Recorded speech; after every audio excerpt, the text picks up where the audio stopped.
केंद्र सरकार वक्फ बोर्ड की शक्तियों में कटौती करने की तैयारी में है। निकट भविष्य में वक्फ बोर्ड पहले की तरह किसी भी संपत्ति को स्वेच्छा से अपनी संपत्ति नहीं घोषित कर पाएंगे। उन्हें अपने बोर्डों में महिलाओं की भागीदारी भी सुनिश्चित करनी होगी। मोदी सरकार सोमवार को लोकसभा में वक्फ बोर्ड अधिनियम 1954 में संशोधन के लिए विधेयक पेश करने की तैयारी कर रही है। इससे पहले शुक्रवार को कैबिनेट की बैठक में वक्फ अधिनियम में 40 संशोधन के प्रस्ताव को मंजूरी दे दी गई है। पर आखिर ये वक्फ एक्ट क्या है? वक्फ बोर्ड के पास कितनी जमीन है? सरकार ये संशोधन क्यों कर रही है और विरोध में क्या क्या दलीलें दी जा रही हैं? आइए आपको आज के इस वीडियो में ये सारे सवालों के जवाब देते हैं। दरअसल वर्ष 1954 में जवाहरलाल नेहरू की सरकार के समय वक्फ एक्ट 1954 पास किया गया, जिसका मकसद वक्फ से जुड़े कामकाज को सरल बनाना और जरूरी प्रावधान करना था। इस एक्ट में वक्फ की संपत्ति पर दावे से लेकर रख रखाव तक को लेकर प्रावधान था। वक्फ एक्ट मुस्लिम समुदाय की संपत्तियों और धार्मिक संस्थानों के प्रबंधन और नियमन के लिए बनाया गया कानून है।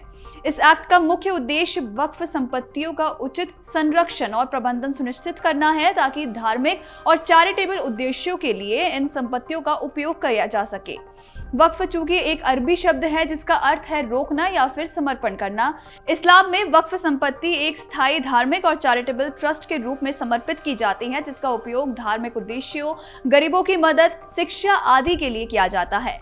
वक्फ संपत्तियों का प्रबंधन करने के लिए प्रत्येक राज्य में एक वक्फ बोर्ड का गठन किया गया है और ये बोर्ड वक्फ संपत्तियों का पंजीकरण, संरक्षण और प्रबंधन करता है।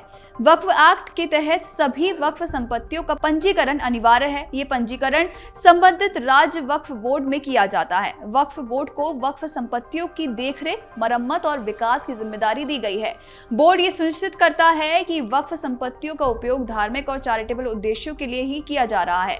वक्फ बोर्ड के पास वक्फ संपत्तियों का निरीक्षण करने और उन पर नियंत्रण रखने का भी अधिकार है। आपको बता दें कि ये बोर्ड वक्फ संपत्तियों के प्रबंधकों की नियुक्ति और उनके कार्यों की भी समीक्षा करता है। अब सवाल उठता है कि मोदी सरकार का क्या प्लान है और वक्फ एक्ट में क्या क्या बदलाव होने जा रहे हैं। दरअसल शुक्रवार को कैबिनेट ने वक्फ अधिनियम में करीब 40 संशोधनों को मंजूरी दे दी है। मोदी सरकार कैबिनेट में वक्फ बोर्ड की किसी भी संपत्ति को वक्फ संपत्ति बनाने की शक्तियों पर अंकुश लगाना चाहती है। इन संशोधनों का उद्देश्य किसी भी संपत्ति को वक्फ संपत्ति के रूप में नामित करने के वक्फ बोर्ड के अधिकार को प्रतिबंधित करना है। वक्फ बोर्ड द्वारा संपत्तियों पर किए गए दावों का अनिवार्य रूप से सत्यापन किया जाएगा। संशोधन विधेयक पारित होने के बाद वक्फ संपत्तियों के मैनेजमेंट और ट्रांसफर में बड़ा बदलाव आएगा। सूत्रों का कहना है कि कानून में संशोधन की वजहों का भी जिक्र किया गया है। इसमें जस्टिस सच्चर आयोग और के रहमान खान की अध्यक्षता वाली संसद की संयुक्त कमेटी की सिफारिशों का भी हवाला दिया गया है। चूंकि मौजूदा कानून के मुताबिक राज्य और केंद्र सरकार वक्फ संपत्तियों में दखल नहीं दे सकती है, संशोधन के बाद वक्फ बोर्ड को अपनी संपत्ति जिला मजिस्ट्रेट के दफ्तर में रजिस्टर्ड करानी होगी, ताकि संपत्ति का मूल्यांकन किया जा सके, राजस्व की जांच हो सकेगी। नए बिल में ये प्रावधान होगा कि सिर्फ मुस्लिम ही वक्फ संपत्ति बना सकते हैं। बोर्ड के स्ट्रक्चर में बदलाव किया जाएगा और इसमें महिलाओं की हिस्सेदारी भी सुनिश्चित की जाएगी। राज्यों में वक्फ बोर्ड में महिला सदस्य शामिल होंगी। प्रत्येक राज्य बोर्ड में 2 और केंद्र परिषद में 2 महिलाएं होंगी।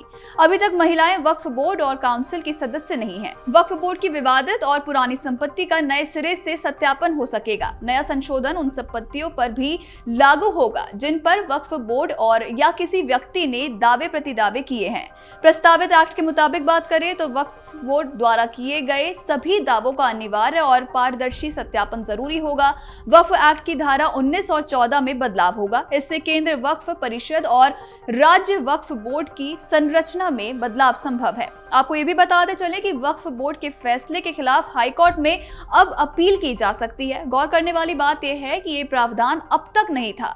अब बता दें कि क्या गड़बड़ियां सामने आ रही हैं जिसकी वजह से ऐसा फैसला लिया जा रहा है। तो दरअसल सरकार को पता चला है कि राज्य वक्फ बोर्डों को किसी भी संपत्ति पर दावा करने के व्यापक अधिकार मिले हैं, जिसकी वजह से अधिकांश राज्यों में ऐसी संपत्ति के सर्वेक्षण में देरी हो रही है। बता दें कि सरकार ने संपत्ति के दुरुपयोग को रोकने के लिए वक्फ संपत्तियों की निगरानी में जिला मजिस्ट्रेटों को शामिल करने की संभावना पर भी विचार किया है। वक्फ बोर्ड के किसी भी फैसले के खिलाफ अपील सिर्फ कोर्ट के पास ही हो सकती है, लेकिन ऐसी अपीलों पर फैसले के लिए कोई भी समय सीमा नहीं होती है। कोर्ट का निर्णय ही अंतिम निर्णय होता है। अगर बोर्ड किसी संपत्ति पर अपना दावा कर दे तो इसके उलट साबित करना काफी मुश्किल हो सकता है। वक्फ एक्ट का सेक्शन 85 कहता है कि इसके फैसले को हाई कोर्ट या सुप्रीम कोर्ट में भी चुनौती नहीं दी जा सकती। अब तक वक्फ प्रॉपर्टी की ना तो राज्य, ना केंद्र सरकार और ना अदालत जांच कर पाती है। मांग उठाई गई है कि इस तरह की कमेटी होना चाहिए जो रेवेन्यू की जांच करे, वक्फ में ट्रांसपेरेंसी हो। वक्फ प्रॉपर्टी सिर्फ मुसलमानों के भले के लिए होनी चाहिए। आम मुस्लिम कह रहा है कि एक तरह से एक माफिया वक्फ बोर्ड को कैप्चर कर चुका है। यदि किसी महिला को तलाक दे दिया और उसके बच्चे हैं तो तलाकशुदा महिला के पास अपने बच्चों को देखने के लिए कोई भी व्यवस्था नहीं है। बता दें कि पिछले संशोधन के कारण वक्फ बोर्ड भूमाफिया की तरह व्यवहार कर रहा है और संपत्ति हड़प रहा है। निजी संपत्ति से लेकर सरकारी जमीन तक और मंदिर की जमीन से लेकर गुरुद्वारे तक की जमीन पर वक्फ बोर्ड की कार्रवाई विवादों में है और सरकार के इस एक्ट में संशोधन करने के फैसले के भी यही कुछ कारण माने जा रहे हैं। अगर आप ये वीडियो YouTube पर देख रहे हैं तो हमारे चैनल को सब्सक्राइब करें और बेल आइकन को दबाना ना भूलें। अगर आप Facebook पर ये वीडियो देख रहे हैं तो हमारे पेज को लाइक करें।